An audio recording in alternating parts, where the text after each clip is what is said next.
Dear viewers, what would you do if the person you condemned to die looked you in the eyes and said something that made your whole world stop? This is the story of a judge, a man who thought he was delivering justice, until one final wish from a black inmate shattered everything he believed in. But before we continue, like and subscribe. His name was Judge Richard Halston, 61 years old, respected, powerful, the kind of man people stood up for when he entered a courtroom. He'd sent hundreds of people to prison in his career, but only one man would haunt him forever. That man's name was Marcus Bell. Marcus was a 29-year-old African-American man from Atlanta, convicted for the murder of a store clerk during a robbery. The evidence looked clear. His fingerprints on the counter, his car near the scene, and a witness who swore he saw Marcus running from the store. But Marcus always said the same thing, over and over again, even when no one believed him. Marcus, voiceover, desperate. I didn't do it. I swear I didn't. I was just in the wrong place at the wrong time. But in that courtroom, the truth didn't matter. Judge Halston looked at Marcus with cold eyes. He'd seen too many like him, young, angry, poor. He thought Marcus was just another criminal trying to play innocent. So, when the guilty verdict came back, Halston barely flinched. He looked straight at Marcus and said the words that would echo in his mind for years. Judge Halston, stern, may God have mercy on your soul. The gavel slammed down. Marcus Bell was sentenced to death. Days turned into months. Months turned into years. Marcus sat on death row, alone in a 6x8 cell. Every day, he wrote letters to lawyers, journalists, even the judge who sentenced him. Letters that no one ever answered. Until one letter finally reached its destination. One rainy morning, Judge Halston sat at his desk. His hand shook slightly as he opened a faded envelope addressed in shaky handwriting. Inside was a single sheet of paper. It read, "Dear Judge Halston, I know my time is almost up. I don't blame you for what happened. But before I leave this world, I have one last wish. I'd like you to come see me. Just once. There's something I need to tell you in person. Marcus Bell." At first, Halston almost threw it away. Why would he visit a man he'd sentenced to die? But something about those words, "I don't blame you," hit him like a knife to the heart. That night, Halston couldn't sleep. He kept seeing Marcus's face, not as a criminal, but as a man, a human being. So, the next morning, he called the warden. "Judge Halston, hesitant. I want to visit inmate Marcus Bell." When Halston entered the death row visitation room, everything went quiet. Even the guards exchanged uneasy glances. It wasn't every day that a judge came to visit a condemned man.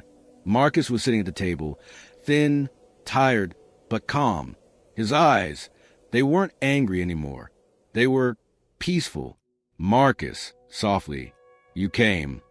Judge Halston, awkwardly, "I wasn't sure why, but yes, I came." "Marcus, I appreciate that, Judge. I know you don't owe me anything."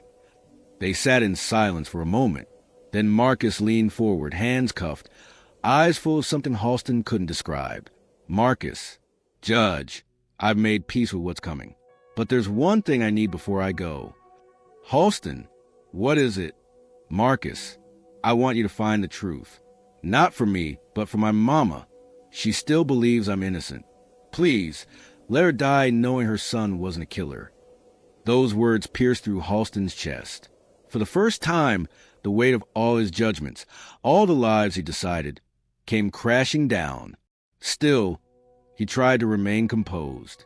"Halston, I can't just reopen a case, Marcus. The court has spoken." "Marcus," quietly, "then at least come to my execution. Don't let me die as just another case file. Look me in the eyes so you'll know I was telling the truth." Halston didn't know what to say. He nodded, and when he left that prison, his world didn't feel as solid anymore. Something deep inside him had cracked. 2 weeks later, the day came, Marcus Bell's execution. Halston sat in the front row of the observation room, his hands trembling. Behind the glass, Marcus lay strapped to the gurney. He looked at the ceiling, calm as a man about to fall asleep. Before the warden gave the signal, Marcus spoke softly into the microphone. Marcus, fading voice. Judge Halston, thank you for coming. Tell my mama I forgive you. All of you. Those were his last words. A minute later, he was gone. Halston left the room in a daze. Something about Marcus's peace, his forgiveness, didn't make sense. It felt wrong. It felt unearned. That night, he couldn't sleep. He kept hearing Marcus's voice. He kept seeing his mother's tears. So, against every rule, against every protocol, he opened the case again. He called in a retired detective, an old friend named Carter. Together, they re-examined the evidence, the fingerprints, the witness statements, the timeline, and what they found made Halston's blood run cold. The witness who saw Marcus had changed his story twice. The security camera footage from the store mysteriously missing, and the supposed murder weapon? It had no DNA from Marcus. It was all circumstantial. It was all wrong. Halston felt sick. He reached out to the new district attorney and demanded the evidence be retested. Weeks passed. Then, one morning, a call came in. Detective Carter, on phone. Judge, we got the results. The fingerprints at the counter, they're not Marcus's. They belong to another man, a known felon named Darrell Jennings. Halston dropped the phone. His knees buckled. Tears welled in his eyes. He had killed an innocent man. Days later, he drove to Marcus's mother's house. The old woman opened the door slowly. Her eyes were red but warm. Halston, voice trembling. Mrs. Bell, I don't know how to say this. We made a terrible mistake. Your son was innocent. She didn't scream. She didn't cry. She just looked at him with eyes full of sorrow and something else, forgiveness. Mrs. Bell, I know, Judge. Marcus told me God would show you the truth one day. Those words broke him. He fell to his knees right there on her porch, sobbing like a child.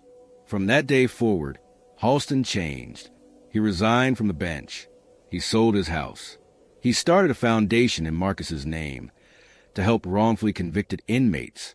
But no matter how many lives he tried to save, one name still echoed in his mind every night: Marcus Bell.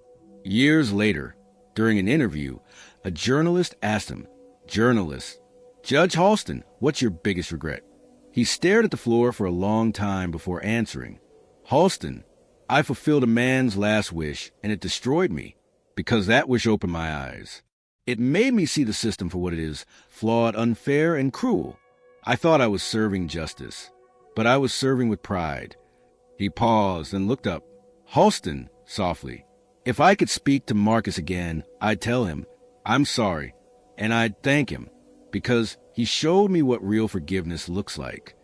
We often think justice is black and white, but sometimes the truth hides in the gray. Judge Halston learned too late that compassion and humility can reveal more justice than any courtroom ever will. Marcus Bell may have died an innocent man, but his story, his forgiveness, changed a man who once thought he was untouchable. This story reminds us, before you judge someone, look deeper. Sometimes the truth isn't in the evidence. It's in the heart, dedicated to all the innocent lives lost to injustice.